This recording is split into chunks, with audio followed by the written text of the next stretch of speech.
Friends strike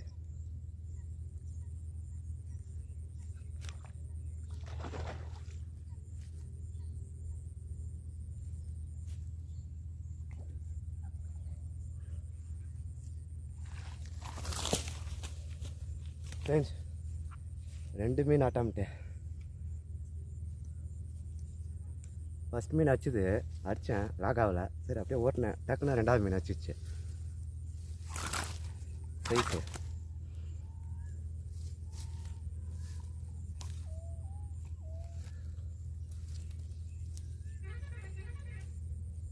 ஒரே time 2 மீன் ஆட்டாமட்டேன்.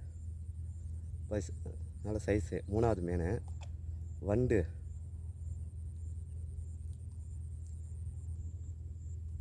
வண்டு frock. First அடிச்சது மிஸ் ஆயிடுச்சு, அப்படியே ஓட்டினேன், டக்குன்னு 2வது மீனும் அட்டன் பண்ணிச்சு. 3வது வரால். லைக் பண்ணுங்கள். 4வது மீன் ட்ரை பண்ணலாம் ஃப்ரெண்ட்ஸ். இன்றைக்கி 3 வரால், 4வது மீன் ட்ரை பண்ணலாம் ஃப்ரெண்ட்ஸ். இந்த வண்டு ஃப்ராகில் கொஞ்சம் சேஞ்ச் பண்ணிருப்பேன். இதில் வர ஸ்பின்னர் கொஞ்சம் பெருசாக இருக்கும், அதை தவிர்த்துட்டு நம்ம கொஞ்சம் சின்னதாக போட்டோன்னா நல்லாயிருக்கும். ஏன்னா பெருசாக இருந்தாலும் அதை தான் பிடிக்குது ஒரே டைம்லாம். கொஞ்சம் சின்னதாக போட்டிங்கன்னா மீன் நல்லா சூப்பராக மாட்டுது. ட்ரை பண்ணி பாருங்கள். 4வது மீன் ட்ரை பண்ணலாம்.